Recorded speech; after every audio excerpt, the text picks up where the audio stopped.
ایک بات یاد رکھیں کہ شیطان جب ہم لفظ سنتے ہیں یا پڑھتے ہیں تو ہمیں یوں لگتا ہے کہ پتہ نہیں وہ کیا چیز ہے، کیا بلا ہے، کیسی مخلوق ہے۔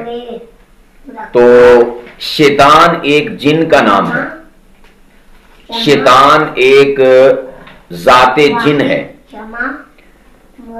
شیطان یہ نہیں کہ کوئی انہونی شے ہے، عجیب شے ہے، نہیں، شیطان ایک جن ہے۔ جس طرح جنات ایک اللہ سبحانہ و تعالیٰ کی مخلوق ہیں، انہی جنات میں سے ایک جن تھا کہ جو شیطان بن گیا۔ سمجھ آ گئی کہ نہیں؟ تو شیطان کیا ہے؟ جن۔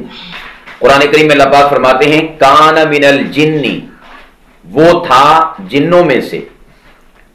ایک مخلوق اللہ تعالیٰ کی نوری ہیں یعنی فرشتے، دوسری مخلوق ناری ہیں یعنی جنات جو آگ سے بنے ہیں، اور تیسری مخلوق ہم ہیں یعنی خاک سے بنے ہوئے انسان۔ تو شیطان کا تعلق نہ تو نوریوں کے ساتھ ہے اور نہ ہی خاکیوں کے ساتھ ہے، بلکہ اس کا تعلق کس کے ساتھ ہے؟ ناری یعنی جنات کے ساتھ۔ تو شیطان کیا ہے؟ جن۔ اچھا، شیطان کی پھر آگے اولاد بھی ہے۔ شیطان کی ظاہر سی بات ہے کہ کسی جننی کے ساتھ شادی ہوئی ہوگی، اور پھر اس کے بعد اس سے بچے پیدا ہوئے، جن اور اسی طرح جننیاں، اور پھر آگے ان کی جو ہے اولاد چل رہی ہے۔ اسی وجہ سے یہ جو شیاطین کا لفظ ہے نا، یہاں پر شیطان نہیں کہا کہ وہ ایک شیطان، بلکہ شیاطین یعنی اس اصلی شیطان جو کہ جن تھا، جس نے اللہ تعالیٰ کی نافرمانی کی آدم علیہ السلام کو سجدہ کرنے کے حوالے سے، اس کی جو آگے اولاد پیدا ہوئی نا، وہ بھی سارے کے سارے شیطان۔ شیطان نے جمے تھے، شیطان ہی جمے۔ ہاں، ان میں سے ایک ایسا شیطان ہے جس کے بارے میں ہمیں معلوم ہے کہ وہ مسلمان ہو گیا تھا، وہ ہے حضور علیہ السلام کا شیطان۔ اللہ کے نبی نے فرمایا ہر انسان کے ساتھ شیاطین لگے ہوئے ہیں، ہر انسان کے ساتھ شیطان اٹیچ ہیں، متعلق ہیں، منسلک ہیں۔ یعنی میرے ساتھ بھی شیطان ہے، آپ کے ساتھ بھی شیاطین ہیں۔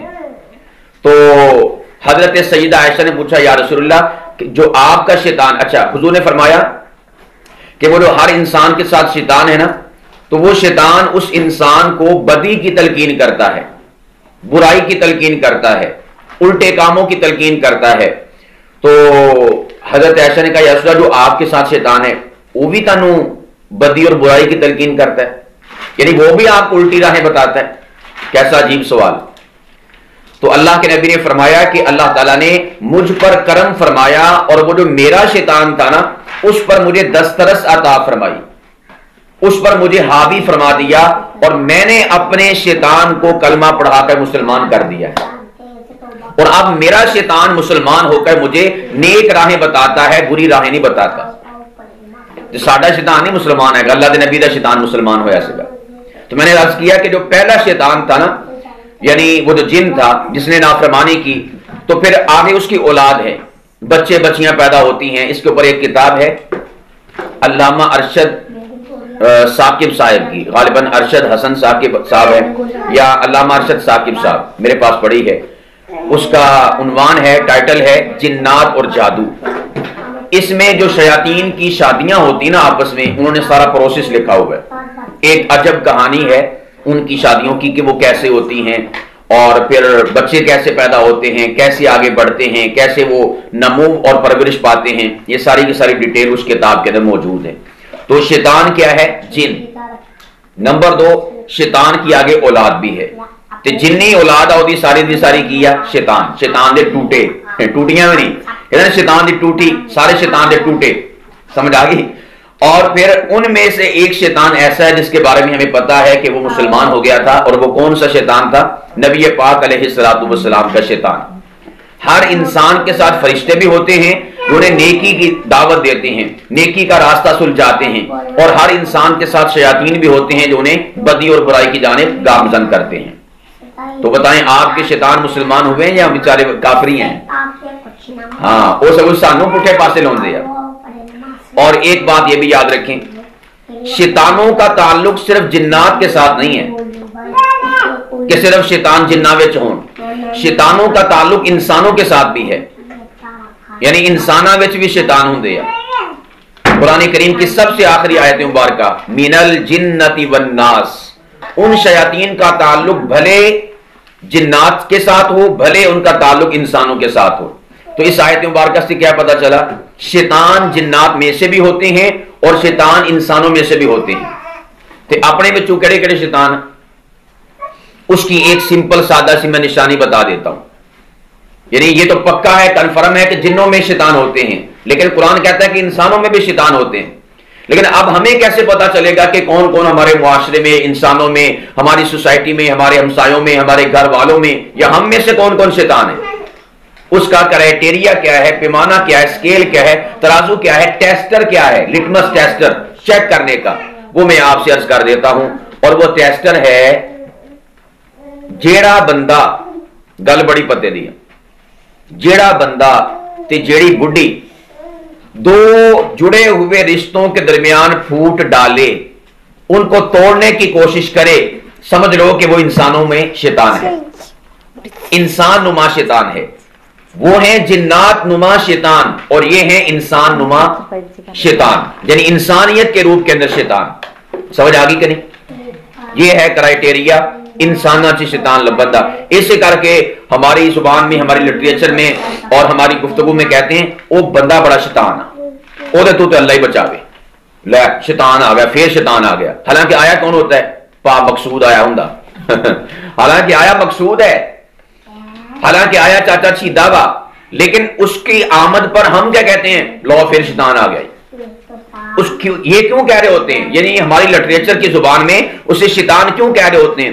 اس لیے کہ اس میں وصف ہوتا ہے توڑ پیدا کرنا، جدائی پیدا کرنا، رکھنا ڈالنا اور کلیش پیدا کرنا، جھگڑا پیدا کرنا، رشتوں کو توڑنا۔ تو ہم اسے جو شیطان کہتے ہیں نا، وہ صحیح کہتے ہیں، وہ کوئی بھی ہو سکتا ہے۔ یہ تو میں نے ویسے ایک فرضی نام لیے ہیں، یہ نہ بھی تاڑا ہوں چاچا مقصود ہوئے تو آپ کو بھی لیا بھی کاری سالوں کدا پتا، مفتی سالوں کدا پتا ساڑھے چاچے دا۔ ویسے میں ایک اوورال نام لے رہا ہوں کہ ہم اپنی زبان میں بھی ایسا استعمال کرتے ہیں، کرتے کہ نہیں کرتے؟ میرا خیال نہیں کرتے نا۔ لیا بھی شیطان آ گئے، یا کوئی ہمارا دوست ہوتا ہے، چار دوست بیٹھے ہو نا، وہ آ جائے لو بھی شیطان آ گئے، شیطان آ گئے، ہم ایسے کہتے ہیں۔ وہ کیوں کہتے ہیں؟ اس میں یہ وصف ہوتا ہے توڑ پیدا کرنے کا۔ تو سمپل سادہ سا اگر انسانوں میں سے دیکھنے ہو نا کہ شیطان کون کون ہیں، تو یہ دیکھ لو کہ کون توڑ پیدا کرتا ہے اور کون جوڑ پیدا کرتا ہے۔ اس میں پھر کافی ساری ان کی اپنی اپنی راستے ہوتے ہیں، یا ان کے اپنے اپنے ذمہ کام لگے ہوتے ہیں۔ کوئی ڈرانے والے ہوتے ہیں، کوئی دھمکانے والے ہوتے ہیں، اور کوئی جو ہے نماز کے شیطان الگ ہیں، نماز میں وسوسے ڈالنے والے، اور اسی طرح سودی شیطان الگ ہیں، کاروباری شیطان الگ ہیں، اسی طرح جو ہے رشتوں سے متعلقہ شیاطین جو متعین ہیں وہ الگ ہیں۔ یہ جو نماز میں وسوسے آتے ہیں نا شیطان کی طرف سے، سب سے پہلی بات تو یہ کہ اس حوالے سے لوگ بڑے متفکر ہوتے ہیں اور بڑے فکر مند ہوتے ہیں کہ نماز میں وسوسے کیوں آتے ہیں۔ اس حوالے سے حدیث پاک ہے، نبی پاک علیہ الصلوۃ والسلام کے ایک صحابی نے عرض کیا تھا، یا رسول اللہ مجھے نماز میں وسوسے آتے ہیں، تو حضور نے فرمایا کہ مبارک ہو، فرمایا کہ مبارک ہو، اس لیے کہ چور وہاں پر چوری کرتا ہے جہاں پر خزانہ پڑا ہو، شیطان بھی وہاں پر آ کر اٹیک کرتا ہے، وسوسہ ڈالتا ہے جس دل کے اندر ایمان موجود ہو۔ تو جتنے ایمان ہی نہیں ہے اتنے انہیں وسوسے کے پونے۔ وسوسے کا مطلب کیا ہوتا ہے؟ خیالات کا آنا، ون سمنیاں گلاں سجنیاں، اس کو کہتے ہیں وسوسے۔ تو جس دل میں انسان کے اللہ سبحانہ و تعالیٰ کی محبت ہو، ایمان ہو، تو شیطان اس کو آ کے تنگ کرتا ہے، اس کی اللہ کی جانب توجہ نہ ہو جائے۔ تو یہ ایک کہہ لے کہ نا اللہ کے محب ہونے کی، اللہ سبحانہ و تعالیٰ سے محبت کی دلیل ہوا کرتا ہے شیطان کا وسوسے ڈالنا۔ اچھا، اب اس کا مطلب یہ بھی نہیں کہ ہم ان وسوسوں کے پیچھے لگ جائیں۔ ان وسوسوں سے جان چھڑانے کی ترکیب اور تدبیر یہ ہے، نمبر ایک، جیسے وسوسہ آئے اس کو جھٹک دیں۔ یعنی نماز اتنا کرنا نہیں، ویسے میں ایک بتا رہا ہوں آپ کو، اس کو جھٹکیں اور پھر اپنی جانب جو آپ کام کر رہے ہیں نماز کے اندر متوجہ ہو جائیں۔ پھر آئے گا وسوسہ تو پھر آپ اس کو جھٹک کے پھر اس طرف متوجہ ہو جائیں۔ اب یہ نہیں کہ وسوسہ آیا تو تسی وہی آپ انگلی پھاڑ کے پیچھے پیچھے کرو، کیا بات ہے کیا بات ہے، ایسے نہیں، بلکہ وسوسہ آیا اس کو جھٹکیں، اسے اگنور کریں، اس سے صرف نظر کریں اور پھر اپنے کام کی جانب لگ جائیں، اور پھر شیطان آئے گا، اسی طرح کرتے رہیں۔ یعنی یہ جو فائٹ ہے نا شیطان کی اور انسان کی نماز کے اندر، یہ چلتی رہے گی۔ سمجھ آ گئی؟ اور پھر اس کے بعد دوسرا اس کا طریقہ یہ ہے کہ وسوسوں سے انسان کیسے چھٹکارا پالے. طریقہ اس کا یہ ہے کہ آپ نماز کو جو پڑھنے والی چیزیں ہیں نماز کے اندر ان کو آپ ترجمے کے ساتھ یاد کریں. یعنی آپ پڑھ رہے ہوں تو سبحانک اللہم، اے اللہ آپ کی ذات بابرکت پاک ہے، تقدیس والی ہے. جب آپ لفظوں کے معنی پر غور و فکر کریں گے نا تو پھر آپ کی توجہ بھٹکے گی نہیں. اصل میں ہم پڑھ رہے ہوتے ہیں ایاک نعبد و ایاک نستعین، مگر پتہ نہیں کس کا ترجمہ کیا ہے. تو ظاہری گل وسوسے ہونے ہیں اور اساں ہونا وسوسے کے پیچھے لگنا. اہدنا الصراط المستقیم، اے اللہ مجھے سیدھا رستہ دکھا. ہمیں ترجمہ نہیں آتا تو وسوسوں کے پیچھے جانا ہے. یا امام اگر پڑھ رہا ہے اور پیچھے ہم کھڑے ہوئے سن رہے ہیں تو اب امام پڑھتا جا رہا ہے پڑھتا جا رہا ہے، اب ہمیں کیا خبر کہ اس میں کیا بیان کیا جا رہا ہے. اس وجہ سے ہم وسوسوں کے پیچھے لگ جائیں گے. تو کیا بات ہو رہی تھی؟ شیطان کے بارے میں. انسانوں میں بھی شیطان ہوندے کہ نہیں ہوندے؟ ہاں، علامت کی ہے شیطان دی انسانوں میں لڑائی توڑ جھگڑا. نہیں میں تینوں ایک گل نہ دسا نہیں سا. ہاں او فی جائیں دان دی سی. اچھا توبہ توبہ استغفار چل. اور فی جانو جا کے نہیں سا دان دی سی. یہ ہے کلیش پیدا کرنا، توڑ پیدا کرنا. ویسے تو جو جتنے بھی رشتے ہیں، دو دوست ہو سکتے ہیں، دو سہیلیاں ہو سکتی ہیں.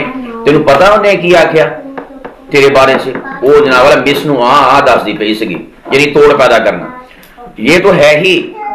اور سب سے زیادہ جو اہمیت کی چیز ہے وہ میاں بیوی کے درمیان کلیش پیدا کرنا.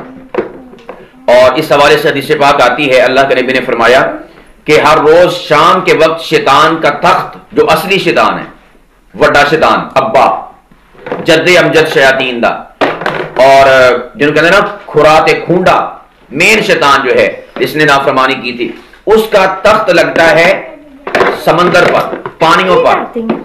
اور پھر جب پانیوں پر اس کا تخت لگتا ہے نا تو وہ پھر اپنے تمام تر کارندوں اور چیلوں کو جمع کرتا ہے اور ان سے کارگزاری لیتا ہے کہ آپ نے آج سارا دن کیا کیا. کوئی آتا ہے شیطان بھاگا بھاگا، وہ کہتا ہے میں نے نا آج فلاں کو نماز نہیں پڑھنے دی. اور دوسرا آتا ہے جی میں نے فلاں کو جو ہے صدقہ خیرات نہیں کرنے دیا، فلاں کو میں نے فلاں کام نہیں نیکی کا کرنے دیا. کہتا ٹھیک ہے ہاں بھی تم آ کام ٹھیک ہے بہ ٹھیک ہے. اچھا ایک شیطان ایسا ہوتا ہے بچہ بچونگڑا سا، یعنی نحیف سا، کمزور سا. وہ آ کر کہتا ہے جی آج کام تو کوئی نہیں ہوا، بس ایک تھوڑی سی خدمت آپ نے لے لی ہے مجھ سے، اور وہ یہ تھی کہ میں نے میاں بیوی کے درمیان جدائی ڈال دی، بس یہ چھوٹا سا کام کیا ہے. کہتا اچھا یہ چھوٹا کام ہے؟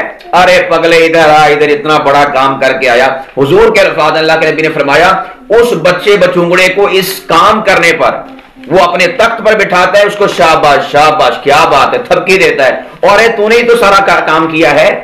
آج کے کھیل کا چیمپئن وہ اسے قرار دیتا ہے کہ آپ نے تو سارا کام کیا ہے، جیتنے والے آج آپ ہیں، انعام کے حقدار آپ ہیں. اور اسے شاباش دیتا ہے، اس کی حوصلہ افزائی کرتا ہے کہ سب سے بیسٹ اور بہترین کام. اس سے لگا لے اندازہ کہ توڑ پیدا کرنا یہ شیطان کو کتنا محبوب ہے. سمجھ آگی کہ نہیں؟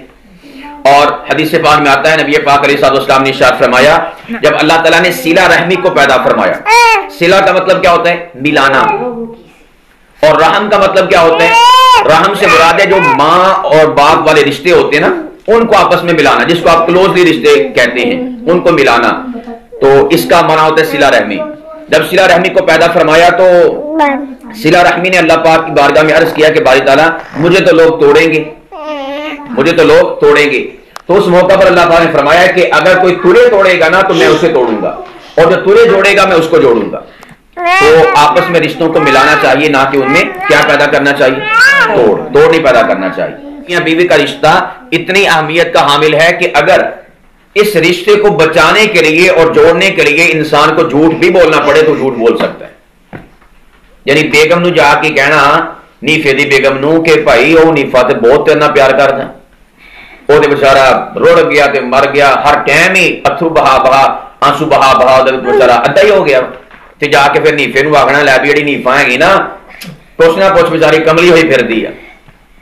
وہ کہہ لو بھی نا کی دسیے تینوں وہ زمانے سے کہہ لو بھی تیرے ہی گیت گوندی ہے گی. وہ آخے گا اچھا قسم اللہ دی، ہاں چلو اس طرح انہوں نے آپس کے اندر جوڑ پیدا کر دینا. تو رشتوں کو توڑنا نہیں چاہیے بلکہ کیا کرنا چاہیے؟ ہمیں پل کا کردار ادا کرنا چاہیے. ٹھیک ہے؟ آگے شیطان دی سمجھ کے نہیں